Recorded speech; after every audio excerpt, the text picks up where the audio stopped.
Hey everybody, I'm back and I'm doing something a little bit different today.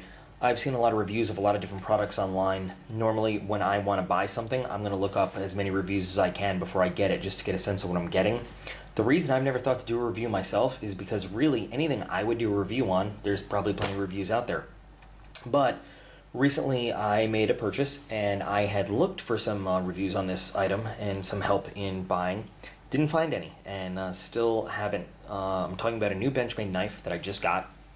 It arrived in the mail today and I still to this point have not seen any reviews online about it. So I'm not going to do a full review. I'm not going to give you the 20-minute nuts and bolts, everything about it. I'm just going to show it to you a little bit and talk about how it compares to some of Benchmade's other knives over here and how it fits into their whole product line. Talking today about the model 2750.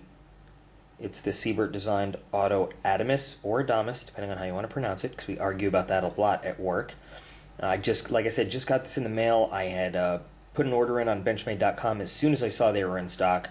Little did I know I was going to end up with one of these really nice numbered first productions, which is awesome. But me being kind of a collector, I get something with numbers on it like that, I tend to want to put it on a shelf and look at it and keep it really pretty rather than use it. So I'll actually be ordering another one of these in the next day or so because it is an awesome knife. But just to start off, in the standard box with one of these, rather than getting it in a little Benchmade baggie, this being one of their heavy duty knives, you get it in this really cool sheath. It's MOLLE compatible. It's got a plastic clip in there for you to connect it to. And here it is. I'm not going to open it yet because we're going to look at it in a second. I chose the one with the tan handle. The only difference between the Adamas or Adamas with the black and the tan is that the black is pure G10 and these are G10 that have been coated with a tan Cerakote. So this will wear off after a while, and a friend of mine has the manual access lock version with the tan handles and it hasn't even been that long, a couple months, and around the edges it's starting to wear a little. So to start with, I've got some of Benchmade's other knives that sort of fit into the same family tree as that one. I've got the 9051 AFO2 because it's one of Benchmade's military heavy-duty autos. I've got the 810 Contigo because it kind of fits in with that Axis Lock heavy-duty military black class series, and then of course the 275, the manual Axis Lock version of this auto lock knife. These are intended for heavy use.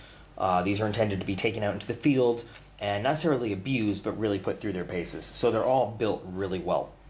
The 275 and the 2750 are the heaviest ones here. They weigh 7.7 ounces, and these are really big, beefy knives. And I know there are a lot of people that won't carry knives over a certain a weight amount. However, I'm one of those people that I really like a good, solid, heavy-feeling knife. I do. Number one, I just like the feel of it in my hand. Number two, I really like the idea that if I'm going to carry something that's expensive and that I spent this much money in and spent a lot of time and effort researching before buying, I'm going to feel it if I drop it. If that 7.7 ounces suddenly is not connected to me somehow or in my pocket, I'm going to recognize that. Next up is going to be the 810. It's 5.92 ounces, which is just a little bit less. In terms of numbers, you know, it's a lot, but it doesn't feel that much lighter than either of these. And then the AFO2, which is 5.8 ounces, which is just a hair under this, but it really does, for some reason, it feels so much lighter than the other knives.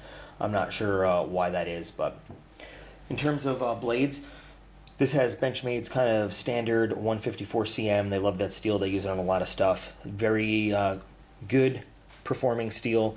Pretty corrosion resistant. It's a stainless, of course. These are not stainless, they're high carbon steels. You've got CPM M4 on the Contigo and you've got D2 tool steel on the other knives. For anybody that doesn't know, and I'm sure most people do, the real thing you got to worry about is that while these steels are very strong and will take a lot of abuse and a lot of rugged use, they will corrode a lot more easily than a stainless steel like 154 cm. So you want to be careful. One thing that I use on them, I got a tough cloth, and anytime I sharpen them up, just because you're erasing and getting rid of the coating that comes on the blade to protect them, and of course Benchmade does send them all coated for protection. Cerakote on these, and in the case of the satin finished blades, it's a clear Cerakote.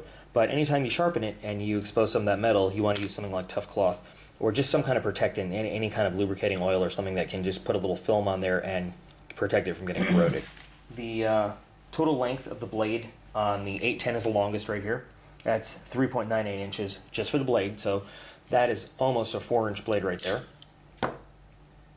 For the 275 and the 2750, you're looking at 3.82 inches, and then on the AFO2, you've got 3.56 inches. So they're all roughly in the same neighborhood. The overall length, again, you can see the Contigo right here is bigger than everybody else on the block.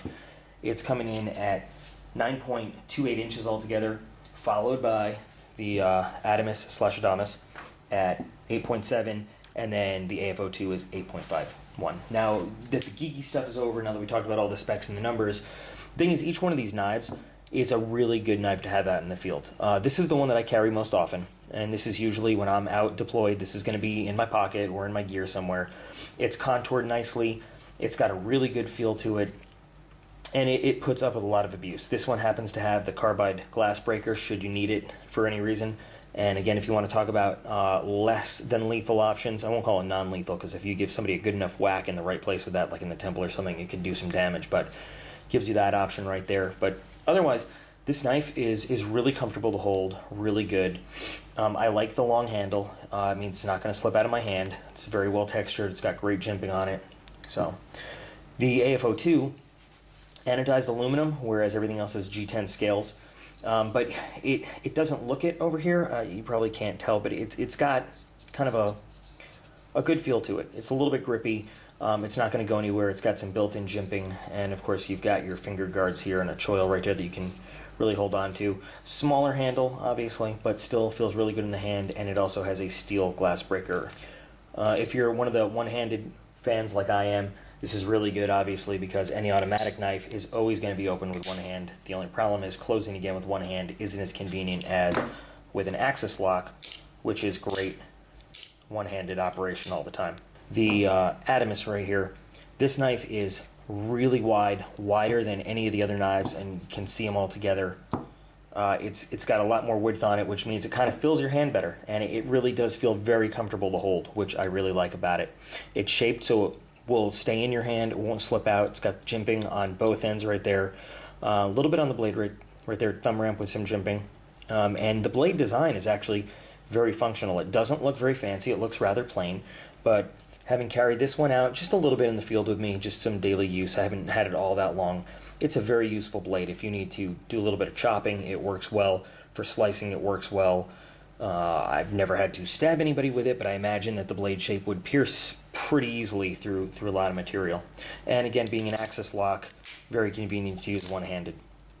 The only thing is there is a lot of weight and force behind this big old slab of steel, this D2 steel right here.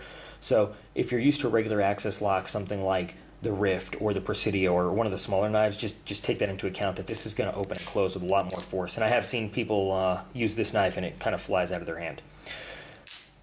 Very good knife though overall, really like it. Now, I have waited for the auto version to come out for a while. I'm not a huge fan of automatics, but you know, there's a certain cool factor to having an auto. First thing you'll notice with this safety. Now the AFO2 and the Striker Auto also have this kind of safety lock, but this lock right here is pretty wimpy. It moves. It can very easily be moved by accident, leaving this eligible to be opened accidentally in a pocket or anywhere else. This safety lock right here, once it's engaged, is not going anywhere unless you put the right amount of force on it. Push down and pull it back, push down and push it forward to engage. And if you're familiar with the Benchmade lock system like this is the same lock system that you see on the 580 or 581 Barrage. Basically pushes a pin in between the axis so that it can't move, and it's a very efficient lock system. Once you disengage the lock, again, keeping in mind the heavy weight of this blade, this thing, if you're not ready, it will fly out of your hand because it opens with some serious force and authority. It's probably the strongest auto I've ever handled, and I haven't had that many, but I've had a number of them, and I don't know if it's the spring or just the blade weight or a combination, but this thing will jump. And it opens, if you watch the speed and compare it to the AFO2, it does seem, I can't say for sure, just a little bit faster in the opening. It does look like the blade is a little bit smaller on the auto than the manual, but I think it's just the way it's cut, really. The blade length and weight of the knives are the same. So number one, this one does seem wider. It doesn't have any serrations on it like the auto does. And also, if you look at the swedge design here, this has a much bigger swedge than this one does. So I think that the blades really, in terms of width and all, are about the same. I know that the The width here is the same. I know the length is the same. I tend to say that the blade shape itself is the same. It just looks a little bit different. But again, when looks do matter, if it's something you're concerned about, I think the blade just does look a little bit better, a little bit meaner, and a little bit more fierce on the auto than on the manual. So I am just a real big fan of this knife. I've only had it for a little while. If you're gonna get an auto, you might as well get something that's tough that you can use, that will put up with just about any kind of punishment you want to throw at it. I love the AFO2. I had the original AFO once upon a time. This is a special edition one, OD green handle, law enforcement, military elite edition. It's not numbered or anything, but I really like the feel of it. I like the aluminum handle. I like the action on it. I like the fact that it doesn't feel like it's going to fly right out of your hand every time you open it. But in all honesty, if I was going to the field and I can only bring one of these knives with me, I'd want to bring this one with me. The blade is super sharp right out of the box. I haven't done this yet. I haven't used it, but a friend got it at the same time I did. I mean, it's just going to slice real thin, real nice and easy for you. And if you don't mind the weight and you don't mind the size, it's a great choice. I encourage anybody to buy a Benchmade. That's not a surprise. I'm a huge fan of it, but really, really, really can't say enough good things about this knife right here. So this might not have been as thorough as a lot of the other reviews, but I just really wanted to show it off and show everybody what it can do, and put something out there because nobody else has talked about this one yet. So here it is, the Benchmade 2750 Auto Adamas knife. Tan handles, also available in black, also available in a plain blade instead of serrated. Very much encourage you to pick one up. Thanks for watching. See you guys next time.